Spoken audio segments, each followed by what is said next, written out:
পানি পড়ানোর নিয়ম, কিভাবে আপনি পানি পড়াবেন, কিভাবে আপনি ঝাড়ফুঁক করবেন, আমরা অনেকেই জানি না। দেখা যায় আমাদের পরিবারে সামান্য একটু সমস্যা হলে আমরা বিভিন্ন হুজুর, কবিরাজদের কাছে চলে যাই। অনেক সময় এমন হয় যে গভীর রাত্রে আমাদের বাচ্চারা কান্নাকাটি করছে কিনা বিভিন্ন সমস্যা, এই অবস্থায় আমি কোথায় যাব, কার কাছে যাব? অথচ কোরআন কিন্তু এতটাই সহজ, হাদিস এতটাই সহজ। এই পানি পড়ানোর নিয়ম না জানার ফলে আমাকে আপনাকে অনেক কষ্ট পেতে হচ্ছে, মানুষের কাছে যাওয়া লাগতেছে, আরো অনেক কিছু ইত্যাদি। আমরা আজকে জানবো যে কিভাবে আপনি ঘরে বসেই আপনি পানি পড়াতে পারবেন। আমি আপনাকে যেভাবে বলে দিব ঠিক এইভাবে যদি আপনি পানি পড়ান এবং এই পানি খাওয়ার ফলে ইনশাআল্লাহ আল্লাহর মেহেরবানিতে, আল্লাহর বরকতে আপনি সুস্থ হয়ে যাবেন ইনশাআল্লাহ। পানি পড়ানোর জন্য আপনাকে প্রথমে যে কাজটি করতে হবে, অবশ্যই আপনার শরীর পাক থাকতে হবে, পবিত্র থাকতে হবে, এটা হচ্ছে সবচেয়ে উত্তম। এরপর আপনি 11 বার দুরুদ ইব্রাহিম পড়বেন, অর্থাৎ যে দুরুদ শরীফটা আমরা নামাজের মধ্যে পড়ি, এটাকে আপনি চাইলে সংক্ষিপ্ত করে পড়তে পারেন, যেমন সাল্লাল্লাহু আলাইহি ওয়াসাল্লাম, সাল্লাল্লাহু আলাইহি ওয়াসাল্লাম, সাল্লাল্লাহু আলাইহি সাল্লাম 11 বার আপনি পড়বেন।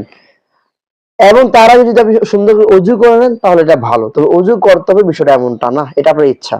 এরপর আপনি সূরাতুল ফাতিহা, আলহামদুলিল্লাহ রাব্বিল আলামিন সূরাটা 7 বার পড়বেন, খুব সুন্দর করে ধীরস্থির ভাবে আপনি পড়বেন।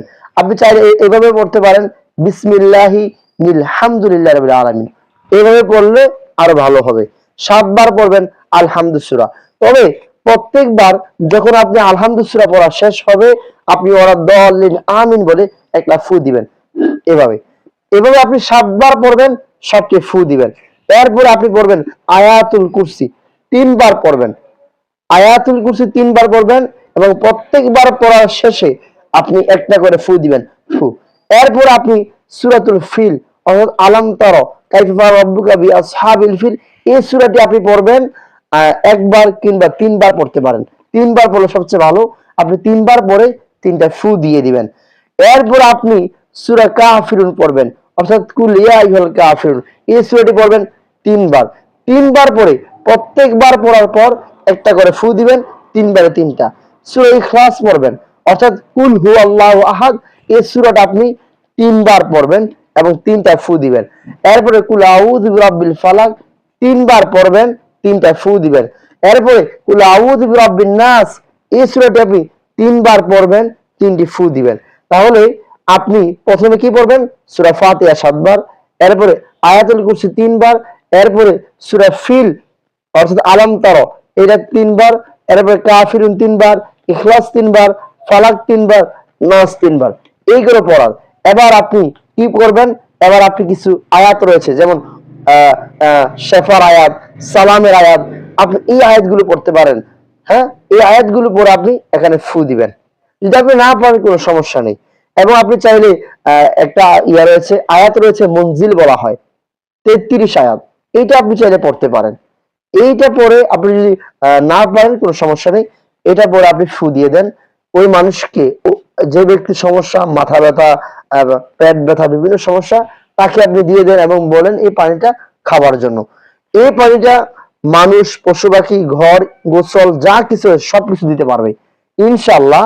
এইভাবে যদি আপনি পানি পড়ান, এই পানি পরিয়ে যাকে দেন কিংবা নিজে খান, আল্লাহর রহমতে, কোরআনের বরকতে সুস্থ হয়ে যাবে ইনশাআল্লাহ।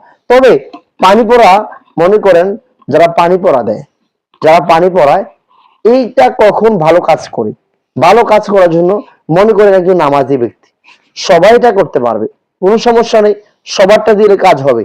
তবে যারা নামাজ পড়ে, আমল করে, আমল আখলাকে একটু বেশি থাকে, মিথ্যা কম বলে, হারাম খায় না, এরপর আপনার গোপনে গোপনে গুনাহ করা, জিনা, বিভিন্ন পাপ থেকে মুক্ত থাকে, এই ব্যক্তিদের এই ঝাড়ফুঁকটা সবচেয়ে বেশি কার্যকারিতা হয়।